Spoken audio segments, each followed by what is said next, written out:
Hello, everybody, and welcome back to episode 15 of Just Us. I'm Sandy Gulliver, and I'm here with my co-host, Sandra Baskin Hi. and Daryl Anistel. Hello.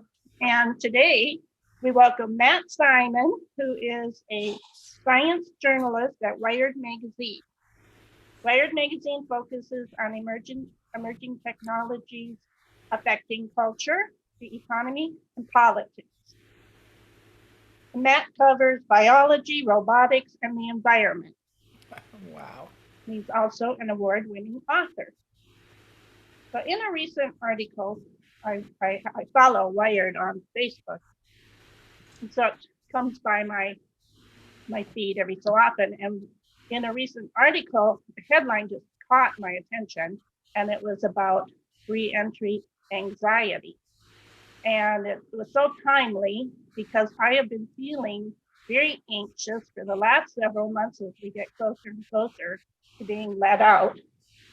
That I thought it was just me, but come to find out after talking a little bit about it with Sandra and Daryl, Daryl especially has some instances she can talk about. But Nat, how did you first become aware of it? So throughout all of this, I've been in touch with some psychologists who I've known over the years and have used in my reporting as experts. And at the very beginning, actually, of all of this, when we went on lockdown, over a year ago, I was speaking to a psychologist here in San Francisco, and she had just kind of mentioned offhand, going forward for this whole lockdown, we're going to be, as researchers, really looking closely at what is happening. People with pre-existing mental health issues, so depression, anxiety, basically anything that is problematic before the pandemic sets in becomes exacerbated. And this is what psychologists and sociologists have been warning about, is that things can potentially get bad. And so it's happening on a number of levels. So we're having to negotiate this by ourselves in our own psyches. We're also having to do that with other people, so our loved ones, our friends and family. But then on an even higher level, as a society, millions of people interacting, how does that work when we've been in lockdown for an entire year and then suddenly come out of it? Maybe not suddenly, but it's gradual, but you're seeing more and more people get vaccinated and enter life again. How do you renegotiate that relationship you have both with your friends and family, but also to the larger society, and then also within your own mind? I just think it's a really interesting topic, and I'm not the smartest one in the room here. I'm just reporting it. There are psychologists, like I said, who have this whole time have been actually looking at the pandemic as this Of course, yeah. weird, in a weird way, kind of an opportunity to study these sorts of things. So that's why I wrote about it. I just think it's an important thing to talk about right now, especially to let people know that you are nowhere near alone in any of this. This is, as a society, just 350 or some odd million people in the United States going through this. Imagine how other people are faring elsewhere in the world that are much harder hit by the pandemic. Europe right now just doesn't really have the vaccines that we have, so that's another aspect of this. But it's something that psychologists and sociologists are very much thinking of, and it should be interesting to see the research that comes out of that as this wears on. It's one of the reasons we thought we should have this particular kind of episode because we're all facing it right now. And somewhere along the way, maybe you can mention how it has seriously affected the children as well. Yeah, that's right. I wasn't even thinking about in terms of children because they're so young. They haven't really had a chance to even experience a whole lot of life yet. And then all of a sudden it was taken away from them. And now they're going to be pushed back out. So yeah, that'll be interesting. Do you have any insight on that yet, Matt? Or Yeah, I think it's a really interesting aspect of this because children, I think, have been particularly hard hit through all of this because children are much more social than adults. As we all know, as adults, it takes a lot more effort to make friends and maintain friends. As kids, you just make friends willy-nilly. It just comes very much naturally. So I think the pandemic, and researchers are still trying to parse this out, has probably affected them more. But the converse of that is that as we're opening up again, it might actually be easier for them to readapt to normal life just because they're so much more sociable beings than we are as adults. So psychologists will certainly be looking at that going forward. But it's, looking back, thinking about the lasting effects of this is traumatizing on an individual level and on a societal level. We have never, as a society, been through something like this before, at least since 1917 with the Spanish flu. But the issue going into all this was that none of us were equipped with the tools to navigate it. We had terrible messaging from the federal government throughout most of this, and we just had nobody above us saying, okay, this is what you're supposed to do. This is how you're supposed to navigate it sociologically, psychologically. How do you go about this? We all had to go through it, basically feeling our way through it on our own. If you have kids through all this, you then had to manage their psyches as well. I can't speak to that personally. I don't have children, but I can imagine it was a very difficult thing to do. But again, that coming out of this, they might actually be better equipped to re-enter what we can call "quote unquote" normal life. Except when I think about it, I have very young grandchildren and older grandchildren, and the young ones have never had a play date. They've never had another child come over to play with them, and they're 7 and 4, excuse me, and especially the 4-year-old, who is like as social as she can be, and she also doesn't know life without wearing a mask. So for her, wearing the mask is fine. She now does go to nursery school and have that opportunity. But once she leaves school, that's it. And the older grandchildren, one of them has not had his freshman year in high school. He just started last week. And the junior in high school refuses to go back. He said there's no reason for it. Everything is still up in the air. Everything is either on Zoom or there are very few kids in his class who are coming. So it's just so different for each one of them that it's very difficult. And I think what started all of this is I like to shop, particularly at one store. And I think it's my therapy. It's not my, yeah, it is. It's my therapy. It's my time out. And I find when I go there, my mind just clears out of all the worries that I have. So it's like, it's a place for me to find a little bit of solace. And I've always counted on it, like once a week, just to go in there and just have half an hour of no thoughts and just to roam. And I was there a week and a half ago because it had already been almost like 3 or 4 weeks since my last vaccination. And I walked around and felt so strange and so wired, and not to take your title away, but it was uncomfortable. It was not scary. I wasn't frightened anything was going to happen to me, but it was not the quiet place where I had always gone to just go looking, for a little while and just to take my mind off of everything else. So I talked about it with the ladies here, and it was like neither one of them may have had that experience yet, but it really got us to thinking, how is this reentry is going to work? How is it going to affect us? And what are the things that maybe if we have a little bit of anticipation, because I know you mentioned that, people like routine and they like things to be the same. So this is going to be going back to things that we remember, but it's not going to be exactly like how we remember them. So we really appreciate your insight into this, just rather than having to go into it ourselves and find, oh my God, this is not what I thought it was going to be. So it's like, now we have to relearn so much, and it's great to have a teacher. So thank you. Sure. Yeah, I mean, to the point about the routine, it's just like to elaborate a little bit on that. It's so comforting for the human mind to have that. Like that's so much that we're wired when we have been for millions of years. I mean, we are social creatures. that gives us a large degree, a measure of stability.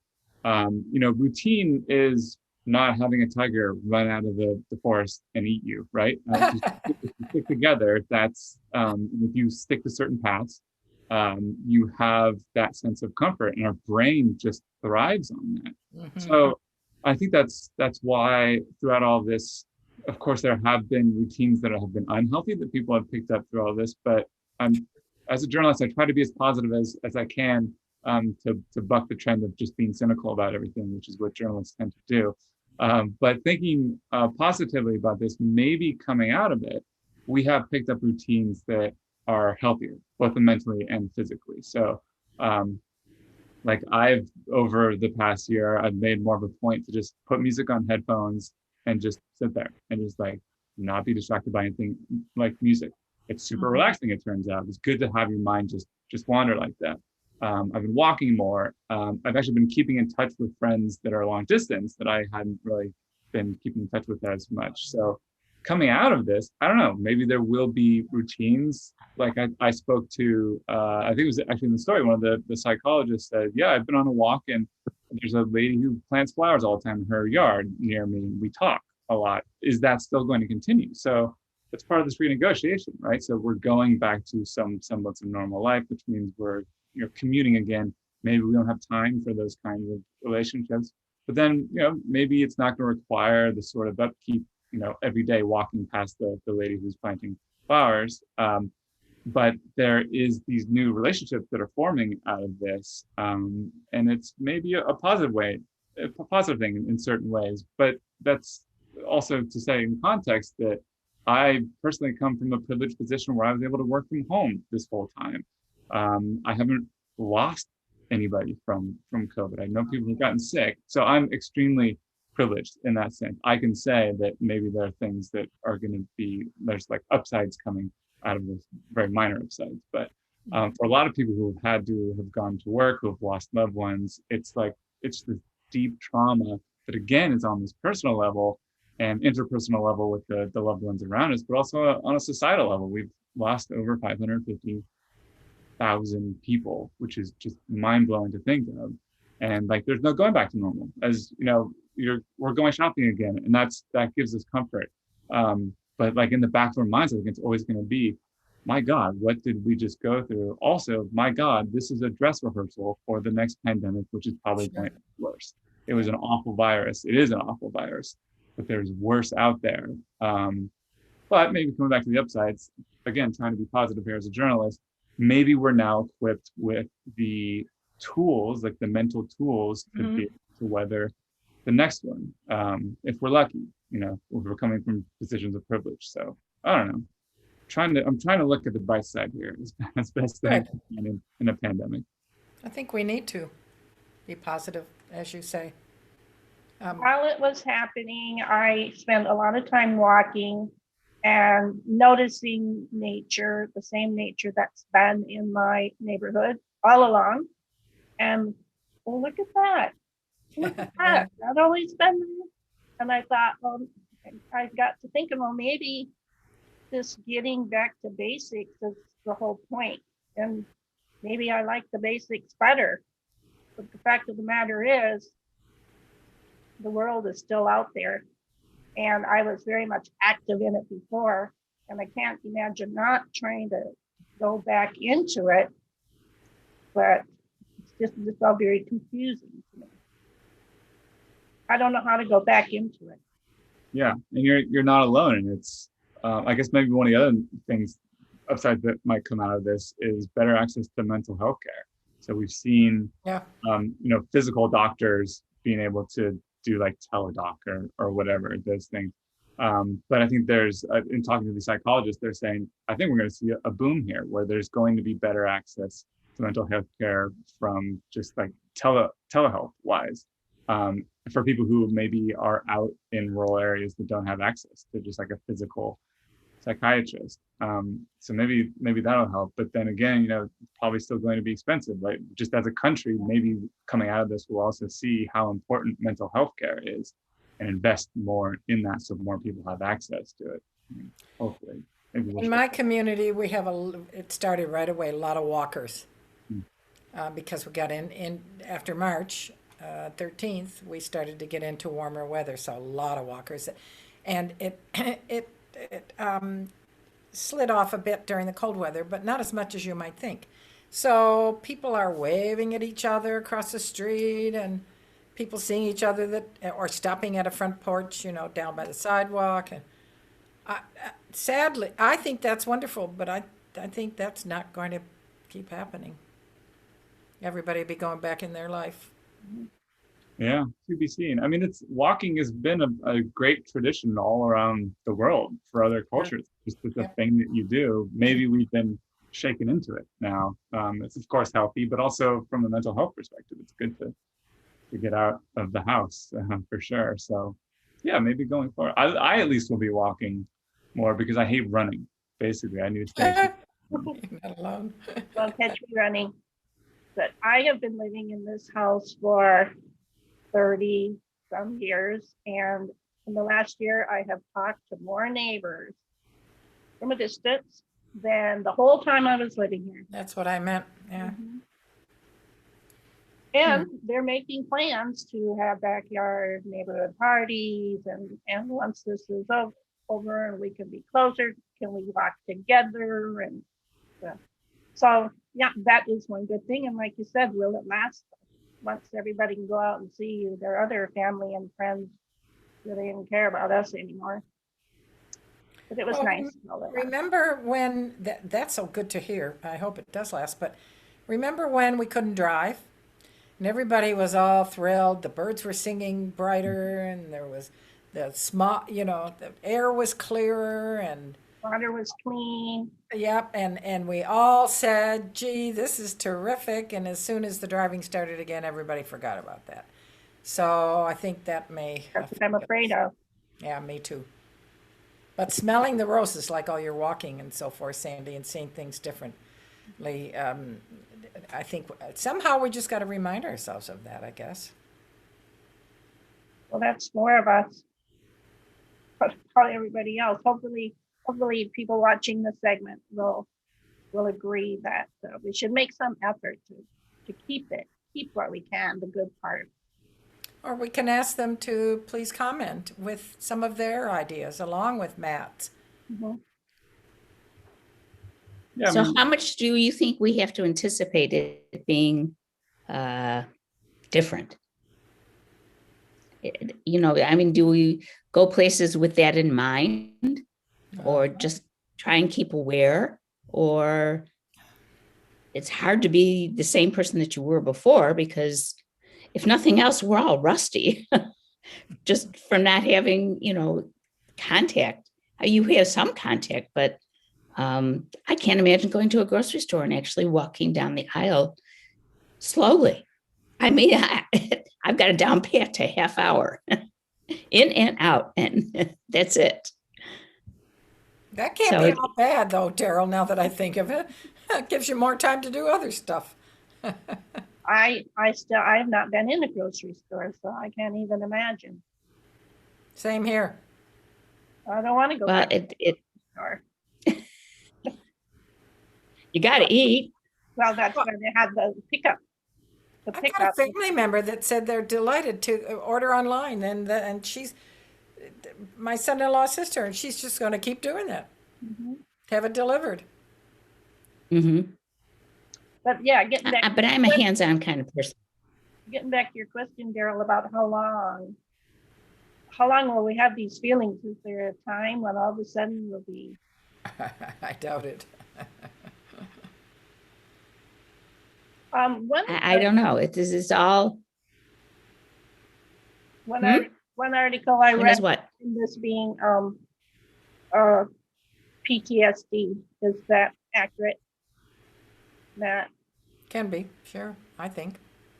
Yeah, that's a serious concern that just because of all the loss that we've had, that will be a problem. But it's also, as I mentioned earlier, the pandemic has a way of exacerbating problems that were already there. So folks who are already dealing with PTSD have a difficult time through all of this. And it's going to be it's going to depend on so many factors. The way that we readapt, it's going to depend on how many people get vaccinated. If there's enough people denying the vaccine, it could very well be that we just have COVID forever, and this is something that we deal with. We'll probably just keep getting vaccinated for it regardless. But I think it's going to be just one of those things that's with us that we have to deal with, and that's difficult from a uncertainty point of view. So coming back to this idea that we like routine, it's the uncertainty that just the human mind hates, and that's why we create routines. So it's, I think, coming back into the sense of quote unquote normalcy. What's the timeline on that? How quickly is that going to happen? Are we going to get to a point where we're not wearing masks in public anytime soon?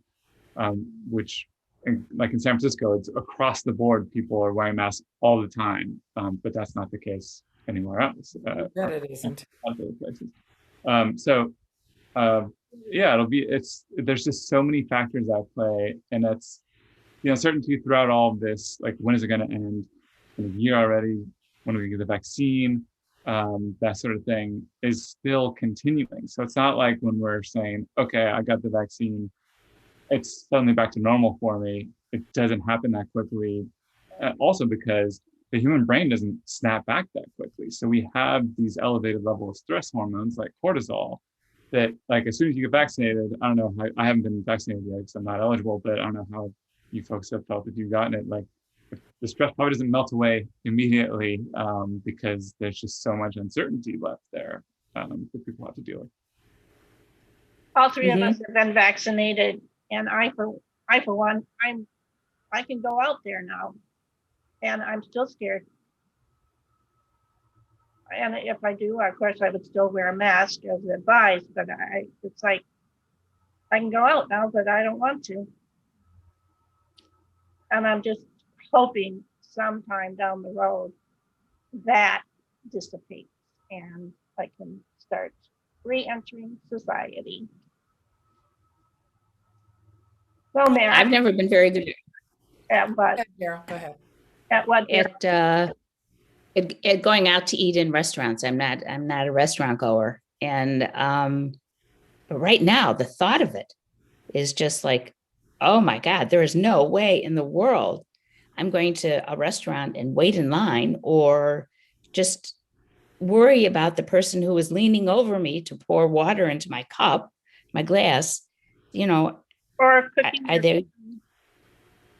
Or cooking. Yeah, it just. I mean, it just is all about that. So, can you imagine now? I think we have to make some personal adjustments. And so you don't go in a restaurant until somewhere down the road it feels comfortable. We're far from being out of this thing. Yeah, one of my things, Matt, is I'm trying to remind myself, because I wear a mask all the time outside. Have some people that say you don't have to. Well, yeah, well, okay, you're not reading you're not looking at the same information I am. But I'm having a hard time to keep myself from walking way around people, because I've been doing that for over a year. Yeah. So that's what I meant. I guess we have to make our own personal adjustments. That is not illogical. That makes, especially, and that's the other hard part that I've struggled with, is the misbehavior of other people. Oh, there you are. Which can, like, that can breed animosity. Like, what? Like I will never for the life of me understand why people just couldn't wear masks. It's not that difficult. Right. I wear 2 masks now. Well, a lot of times when I'm outside, especially if I have to go to the grocery store. And that's like, I can breathe perfectly fine. I haven't dropped dead. It's totally okay.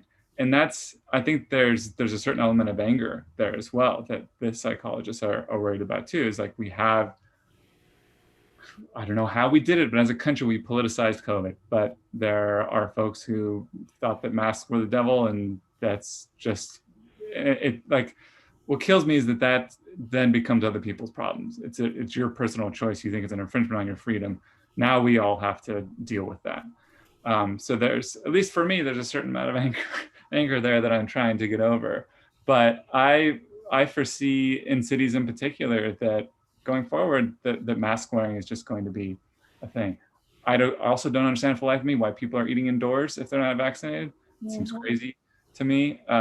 But I understand there's an economic impetus to do that, like to Of course, reopen things. But yeah, do we, and when we go, like when we're all vaccinated, if we could get to herd immunity and I go back to restaurants, have I forgotten how to eat in a restaurant? Like, do I know how place settings work? Do I know how to I pay doubt the it. You're that gonna. sort of thing? One thing No. one thing that's bothered me is the people. I've learned so much about people from watching them on the news, and I don't trust them anymore. Used to go around society and be surrounded by all these people, not realizing that 50% of them were a little bit crazy, for lack of a better word. And they're still out there, except this time we know about it.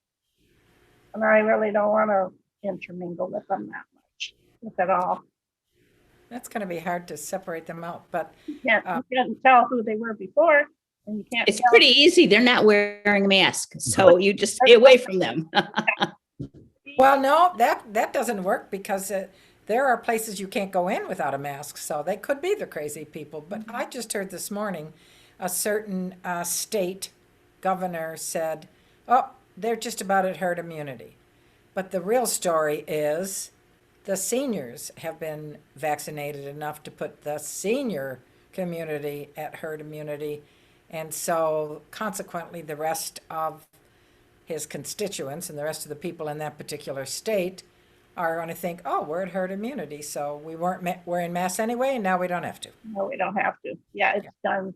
I don't have to do my part because the other people took care of it. Is there a certain percentage that is considered to be herd immunity? Yep, 75 to 80, they said this morning. Sorry, Matt, do you know the same thing? That's what I heard, 75 to 80. Yeah. It's to be seen if we can get to that. Hopefully we can. But I mean, it's great that we've had so many people vaccinated so far, especially Oh, yeah. seniors. It's just been a crazy effort to get all those vaccines out. Like, so I technically opened up for eligibility in my zip code on Friday. And so there's like, okay, there's no appointments, but you can go and wait in line. And I went this morning just out of curiosity to see if the line is maybe short enough, if I'll wait in it, like mostly to get back for this event. Like I wasn't gonna wait in line for 4 hours basically. But the line was around the block, like down several other blocks. Like people in San Francisco are raring for that vaccine, and which is great. So we can return to some kind of normalcy. But just the fact that we've had over 100 million doses administered so far. It's just an insane effort. And it's like coming back to this idea that the pandemic maybe taught us something, how to deal with it psychologically, how to cope with it. There's been a lot of experience learned in government for sure about how to rapidly scale up. Yes. Like just the development of the vaccine was like light speed. It was amazing how they did that. And to scale up the production like this, is just pretty astonishing. I don't expect to probably get my vaccine in the near future, but hoping for it at least. Matt, I have some advice for you, maybe. Sure. I don't know if it'll work in California, but anything can't hurt to know. I'm part of a vaccination buddy group that has helped seniors, and then now we're doing the next level, 1B, 1C, and so forth. And because I've been involved in that, I have found from people that if you connect yourself up with a couple of drugstores in your area, and you will find at the end of the day that they have extra left over. And if you could just happen to plant yourself there, or you have a pharmacist that can call you and say, look, we got 10 that weren't used today. Can you be here in 30 minutes? Try that. Yeah, we try that. Yeah, I haven't been in a tremendous rush just because I'm fairly young and I don't have pre-existing conditions. So my thinking was like, there are people who need it more than I do. And again, I'm coming from a place of privilege where I can stay home all the time and work. Like I don't have to go outside. But yeah, maybe I'll drive by that same place tomorrow to see if the line isn't 3 blocks long. There's the old clock, Rooney. Which means I forgot to set it, and we have actually gone over, but we try to keep these 20 minutes or a little longer, and we've gone a little longer. So I think what we've covered today is exactly what we wanted to. One is to establish that what we're feeling is a real thing.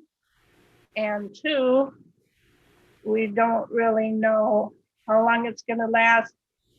Just knowing that it's normal is a help to me, and that everybody pretty much is feeling the same thing or a version of the same thing. And just take it day by day, I guess. I bet we'll get comments about that too. People, yeah, starting to think about, oh, well, gee, what they said, I'm feeling that too. That's what we're trying to do with these shows anyway. Yes, so this is going to be aired on YouTube starting Wednesday at noon Central Time. And there will be links to it on Instagram. There'll be links to it on Facebook. We're not going to let any stone go unturned. You'll be able to find us somehow or another. So, Matt, I want to thank you again. I just couldn't believe my good fortune that we found you. Yeah. Sure, it's been a pleasure. Really appreciate it. Thank you so much, Matt, and all the other expertise things that you have. Let's talk about that later, huh, ladies? Yeah, email me anytime. Cool. And I get the hard copy. Oh, of Wired. Yeah, yeah. So, We're supportive. yeah, right. All right, well then, Yeah, do. bye everybody. Until next time. Right. Just Bye, Matt. Bye. Bye, everyone. Everyone, and Matt, thanks again. Bye.